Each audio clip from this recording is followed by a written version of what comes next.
जी बिस्मिल्लाहिर्रहमानिर्रहीम। शब बरात की फ़जीलत व अहमियत के साथ साथ उसके लिए चंद नवाफ़ल हैं, उनका तरीका मैं बताना चाहूँगा। सबसे पहले एक सलातुल खैर के नाम से नवाफ़ल पढ़े जाते हैं जो दोस्त अब जवान हैं और ज़्यादा हिम्मत वाले हैं। इसके बारे आता है कि जो शख्स इस रात में 100 रकात नमाज नफल पढ़े और हर रकात में सूरत फातिहा के बाद सूरत इखलास 11 बार पढ़े, सूरत इखलास 11 बार पढ़े। इसके मतलब करीम आका अलैहिस्सलाम फरमाते हैं कि अल्लाह ताला फरिश्तों को हुक्म देता है कि 1 साल तक उसका कोई गुनाह ना लिखो बल्कि नेकियां ही लिखते रहो। इस नमाज को सलातुल खैर कहते हैं। हज़रत इमाम हसन बसरी रहमतुल्लाहि ताला अलैह इसी नमाज के बारे फरमाते हैं, यानी सलातुल खैर के बारे, कि मैंने हजूर सैयद दो आलम सल्लल्लाहु अलैहि वसल्लम के 30 सहाबा से सुना कि जो शख्स इस नमाज को पढ़ेगा अल्लाह ताला उसकी तरफ नज़र रहमत की जो 70 नज़रें हैं वो फरमाएगा और हर नज़र के साथ अल्लाह पाक उस बंदे की 70 हाजतें पूरी करेगा। और सबसे छोटी हाजत ये होगी कि अल्लाह पाक उससे गुनाहों से पाक फरमा देता है, यानी कि उसकी बख्शो मगफरत फरमा देता है।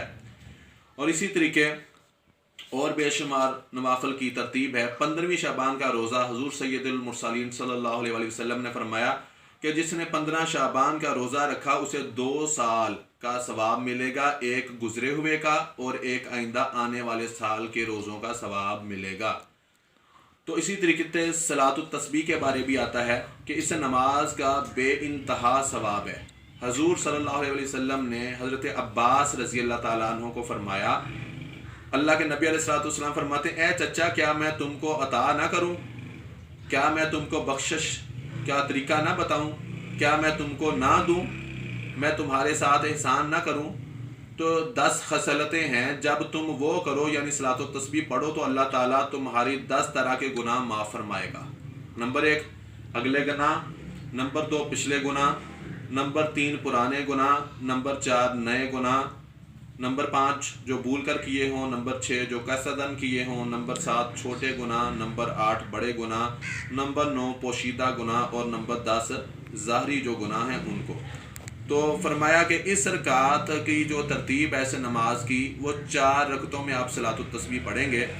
और इसके बाद पढ़ने के मतलब अल्लाह के नबी अलैहिस्सलाम फरमाते कि हो सके तो हर जुमे की जुमे पढ़ा करो, और अगर जुमे की जुमे ना पढ़ सको तो हर हफ्ते में एक बार पढ़ लिया करो, हफ्ते में ना पढ़ सको तो महीने में पढ़ लिया करो, महीने में ना पढ़ सको तो साल के बाद पढ़ लिया करो, और अगर साल के बाद भी ना पढ़ सको तो पूरी ज़िंदगी में एक बार ही सलात व तस्बीह की नमाज अदा फरमा लो। ये एक बार ही अदा करना तुम्हारे लिए बख्शिश का सवाब बन जाएगा। तो इसकी कितनी ज़्यादा फजीलत है। तो दोस्तान मोहतरम, रोज़ा भी रखें, साथ कोशिश करें कि 14 और 15 का रोज़ा रखें या 15 के साथ 16वीं का दिन मना लें, और साथ में इन नवाफल को भी पढ़ें, ज़्यादा से ज़्यादा इस्तिग़फ़ार करें। और ये जो आतिशबाजी बच्चे करते हैं, ये जो पटाखे चलाते हैं, ये सख्त गुनाह है, कबीरा गुनाह है। उन वालदैन के लिए भी ये कह लें कि वईद है जो अपने बच्चों को पैसे देते हैं और पटाखे लेकर देते हैं। ये उनके लिए भी गुनाह का सबब है और क़यामत के दिन उनके लिए वबाल का सबब बनेगा। इसलिए अपने बच्चों को इस पटाखों से भी रोकें, और जैसे हालात हैं मुल्क के कोरोना वायरस की वजह से, अल्लाह के हुजूर तौबा करें, इस्तिग़फ़ार करें, बल्कि इस शब बरात को शब तौबा के तौर पे मनाएं।